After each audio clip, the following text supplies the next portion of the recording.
প্রিয় বন্ধুগণ, আমি আপনাদের সম্মুখে আজকে টপিক একটি বেছে নিয়েছি, যেটি হলো তাবিজ।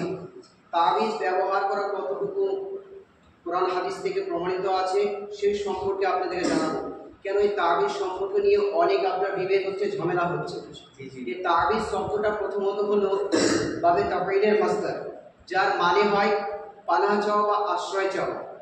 এই তাবিজ পড়াটা এবার কতটুকু আমাদের কোরআন হাদিস থেকে সম্মত সে বিষয়ে আপনাদেরকে বলতে পেতে হবে। কেন আমাদের আহলে সুন্নাত ওয়াল জামায়াতের মানুষরা তিনারা কোরআন হাদিস থেকে অন্য আকীদা ওনাদেরকে মানুষদেরকে বোঝায় যে তাবিজ ব্যবহার করা জায়েজ আছে, কিন্তু তিনারাও একটা আয়াত আমাদের সম্মুখে তুলে ধরে, যেটি হলো ওয়ালা তাশতারু বিআয়াতি তামানাও কলিলা। তিনারা এই আয়াতটি তুলে ধরে বলে যে দেখো, এই আয়াতের মধ্যে মহান আল্লাহ পাক বলে দিলেন যে তোমরা কিছু টাকার বিনিময়ে আয়াতকে তোমরা বিক্রয় করে দিবে।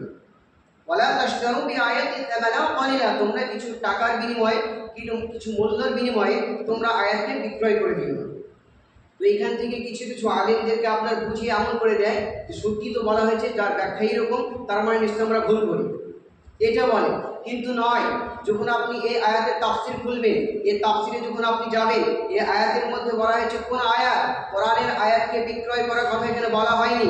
যদি আপনি তাফসিরে যান তো বলা হয়েছে এই আয়াত কোরআনের আয়াত নয়, বরঞ্চ তৌরাত এবং ইনজিলের মধ্যে নবী পাক সাল্লাল্লাহু তাআলা আলাইহি ওয়াসাল্লাম বিশ্বনবী তিনার এত শান ও মর্যাদার কথা বর্ণনা করা হয়েছিল। ওই আয়াতের মধ্যে তৌরাত এবং জবুরের মধ্যে, যেই তৌরাত এবং জবুরের যারা রাহিব ছিল তিনারা দেখতে পেল যে ওই আয়াতে মুহাম্মদ সাল্লাল্লাহু তাআলা আলাইহি ওয়াসাল্লামের প্রশংসা বর্ণনা করা হয়েছে, মর্যাদা বর্ণনা করা হয়েছে। তো তিনারা চিন্তা করলো, যদি আমরা এই আয়াতগুলো যদি আমাদের কওমের কাছে যদি আমরা তুলে ধরি আর নবী পাক সাল্লাল্লাহু তাআলা আলাইহি ওয়াসাল্লামের যদি শান ও মর্যাদার কথা যদি আমরা বলি, তাহলে আমাদের কওমের যে মানুষগুলো আছে তিনারা আর আমাদের কাছে থাকবে না, বরঞ্চ তিনারা মুহাম্মদ সাল্লাল্লাহু তাআলা আলাইহি ওয়াসাল্লামের কাছে চলে যাবে আর ইসলামকে গ্রহণ করে নেবে। এই জন্য তিনারা কি বললেন যে ওই আয়াতকে তারা আর বললেন না, চুপ থেকে গেলেন। এই জন্য এই কোরআনের মধ্যে মহান আল্লাহ পাক বলে দিয়েছেন যে ওয়ালা তাশতারু বিআয়াতি তামানাও কলিলা, যে তোমরা কিছু টাকার বিনিময়ে এই আয়াতকে তোমরা বিক্রয় করে দিও না। কেননা তিনারা ওই যে রাহিব ছিল, এই জন্য নয়, তিনাদের কম থেকে যে মানুষ চলে যাবে এই ভয় নয়, তিনারা যে একটা তাদের কাছ থেকে নাজরানা পেত, পয়সা পেত, ধন সম্পদ পেত। তো তিনারা চিন্তা করলো, যদি আমরা বলে দিই তো তাহলে আমাদের কাছ থেকে তো অনেক লোক কেটে যাবে, চলে যাবে, যার কারণে আমরা যে ধন সম্পদ পেতাম ওটাও আর পাবো না। এই জন্য তিনারা কি করলো যে ওই ব্যাখ্যা বলতো না। যদিও বা বলতো তো কেমন করে বলতো, যে এমন করে বলতো যে মুহাম্মদ সাল্লাল্লাহু তাআলা আলাইহি ওয়াসাল্লাম তিনি তো নবী, কিন্তু তিনি আমাদের নবী নয়, তিনি অন্য কওমের নবী, আমাদের তিনি নয়। এইরকম করে আমরা বোঝাতো, বিভ্রান্ত সৃষ্টি করে দিত। এইখান থেকে আমরা বুঝতে পারলাম যে তাবিজ যদি আমরা ব্যবহার করি, এই কোরআনের আয়াতকে বলা হয়নি, বরঞ্চ বলা হয়েছে ওই তৌরাত এবং ইনজিলের ওই আয়াতকে বিক্রয় করার কথা মহান আল্লাহ পাক মানা করেছে। মহান আল্লাহ পাক সূরা বাকারার 43 নম্বর এবং 42 নম্বর আয়াতের মধ্যে তারপরে করে বলা হয়েছে, 41 নম্বরের মধ্যে যখন বলে দিলেন ওয়ালা তাশতারু বিআয়াতি তামানাও কলিলা ওয়া ইয়্যায়া ফাত্তাকুন, তারপরে মহান আল্লাহ পাক বলে দিলেন ওয়ালা তালবিসুল হাক্কা বিল বাতিল, যে তোমরা সত্যের সঙ্গে মিথ্যাকে তোমরা একসঙ্গে মিশ্রিত করে দিও না, মিলিয়ে দিও না, আর একসঙ্গে মিশিয়ে তোমরা সেটাকে মানুষের কাছে তুলে ধরো না।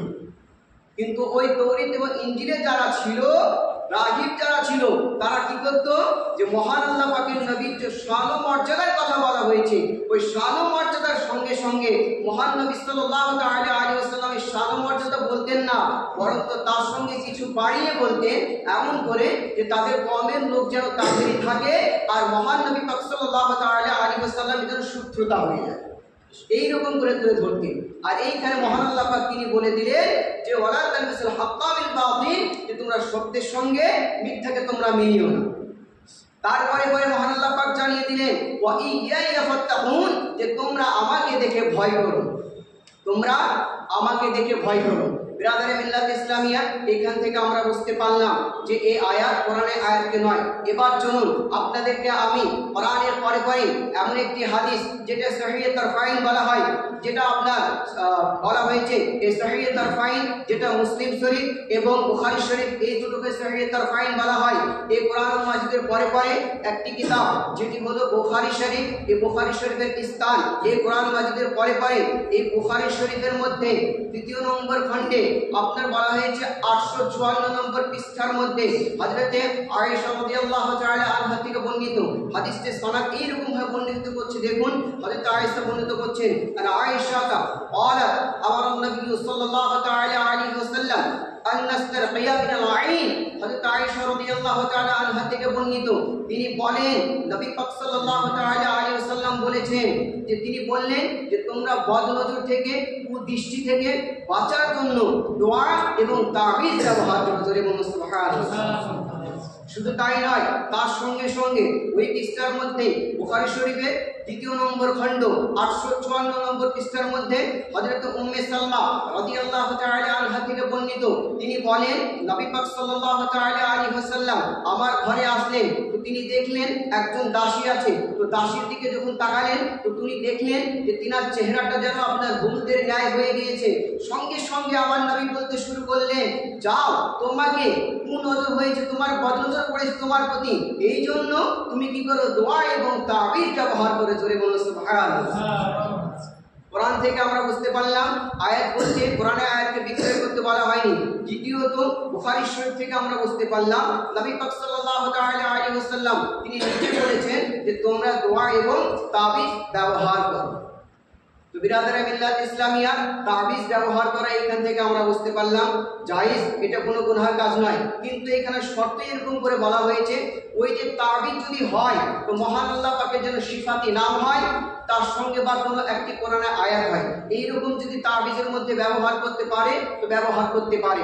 নচেত অন্য কোনো আপনার যেগুলো তামিমা বলা হয়, কারো চামড়া বা কোনো কিছু ব্যবহার করে লাগিয়ে দেয়, ওই রকম আপনারা কিন্তু ব্যবহার করতে পাবেন না। যদি ব্যবহার করেন তো মহান আল্লাহ পাকের আপনার সিফাতি নাম বা কোনো কোরআনের আয়াত দ্বারা সেই রকম করে তাবিজ বানিয়ে যদি ব্যবহার করেন তো এই তাবিজ ব্যবহার করা জায়েজ আছে। এই বলে আমার বক্তব্য ইতি করছি, বলার মধ্যে ভুল পাঠি ক্ষমা প্রার্থী। আসসালামু আলাইকুম ওয়া রাহমাতুল্লাহ।